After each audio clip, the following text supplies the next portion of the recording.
ఈ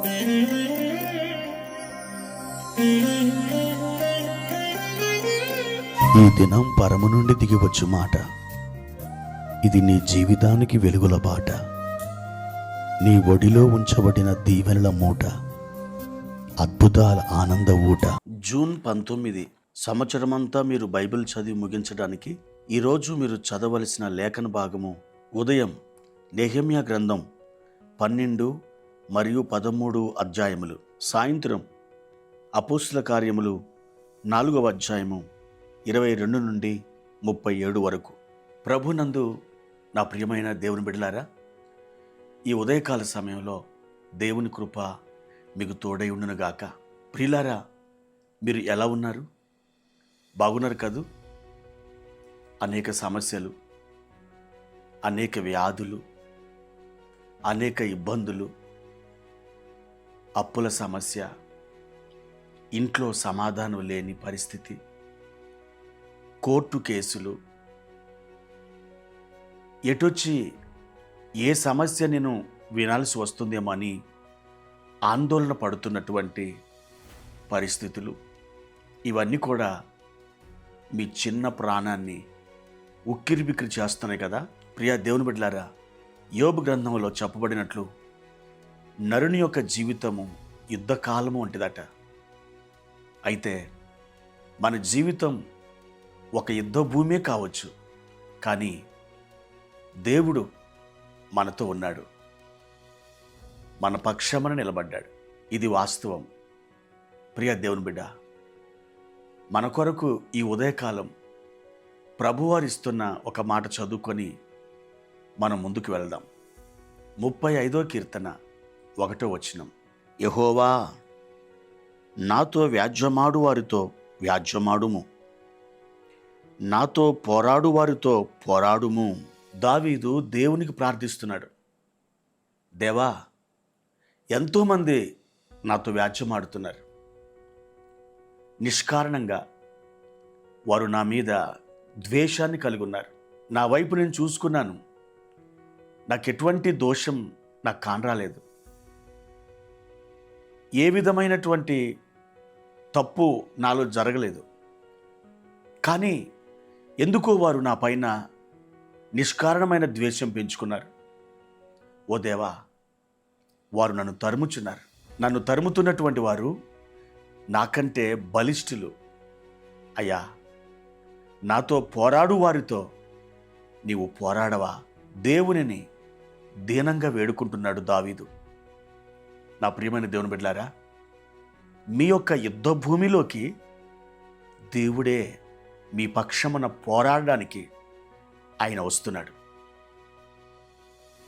దేవుడు ఇంకెందుకు నా జీవితంలో ఆలస్యం చేస్తున్నాడు? నన్ను ఈ శ్రమలకు అప్పగించి నన్ను మరణం పాలు చేస్తాడా? ఈ భూమి మీద నుండి నేను కనుమరుగైపోతానా? నా ఉనికికే ఒక ప్రమాదం పొంచి ఉందా? ఇలాంటి ఆలోచనలు నీ మనసుని ముసురుకుంటున్నాయా?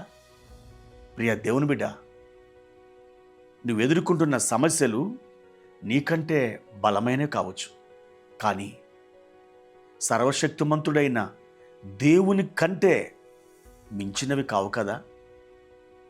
ఆయనే నీ యుద్ధ భూమిలోకి, నువ్వు పోరాడుతున్నటువంటి ఆ నేలలోకి సాగి వస్తూ ఉండగా ఒక కేడముగాను ఒక డాలుగాను ఆయన నీకు మారి గొప్ప విజయము దయచేయలేడా?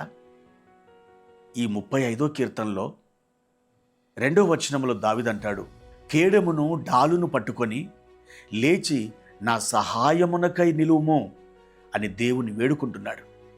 ప్రియ దేవుని బిడ్డ, యుద్ధ భూమిలో ఒక సైనికుడు ఎదురుగా ఉన్నటువంటి శత్రువు నుండి తప్పించుకోవాలంటే, అతడు వేయుచున్న ఆయుధాల నుండి ఇతడు భద్రంగా తన్ను తాను కాపాడుకోవాలంటే కేడము, డాలు, ఈ 2 కూడా తప్పకుండా ఉండాలి. లేకపోతే శత్రువు నుండి ఇతనికి ఘోరమైనటువంటి ప్రమాదం జరిగి తీరుతుంది. అయితే దావీదు అంటున్నాడు, దేవా, ఈ పోరాటములో, ఈ యుద్ధ భూమిలో ఎదురుగుండా వస్తున్నటువంటి ఈ బాణాలు నన్ను చంపడానికి సిద్ధంగా ఉన్నాయి. అయ్యా, మీరు ఒక కేడముగా డాలుగా నాకు ఉండాలి అని అతడు మొరపెడుతున్నాడు. మీరు కూడా ఈ సమస్యల వలయములో, ఈ యుద్ధ రంగంలో మీ పక్షమున పోరాడడానికి వస్తున్న దేవుని తట్టు చూడండి. ఆయన కేడమును డాలును పట్టుకొని మిమ్మల్ని కాపాడడానికి వస్తున్నాడు. ఎవరి బెదిరింపులు మిమ్మల్ని ఏమీ చేయలేవు. కొన్నిసార్లు అపవాది నీ ధైర్యాన్ని కూల్చివేయడానికి బెదిరింపు మాటల్ని నీ చెవులకు వినిపిస్తాడు.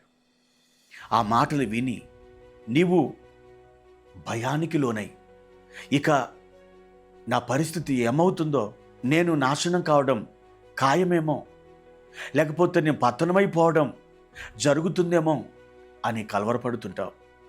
లేదు దేవుని బిడ్డ, అవి సాతానుడు కలిగిస్తున్న తాటాకుల చప్పులు. వాటికి నువ్వు భయపడొద్దు. దేవుడు అంటున్నాడు, నేను నీకు తోడై ఉన్నాను, భయపడకుము. ఈ మాట నీ కొరకే దేవుడు మాట్లాడుతున్నాడు. ధైర్యం తెచ్చుకో. గొప్ప విజయం నువ్వు చూడబోతున్నావు. నీ జీవితంలో దేవుడు అలాంటి విజయాన్ని నీకు ఇవ్వబోతున్నాడు. నీ పక్షాన నిలిచి పోరాడే యుద్ధశూరుడుగా నీ దేవుడు నీ కొరకున్నాడు.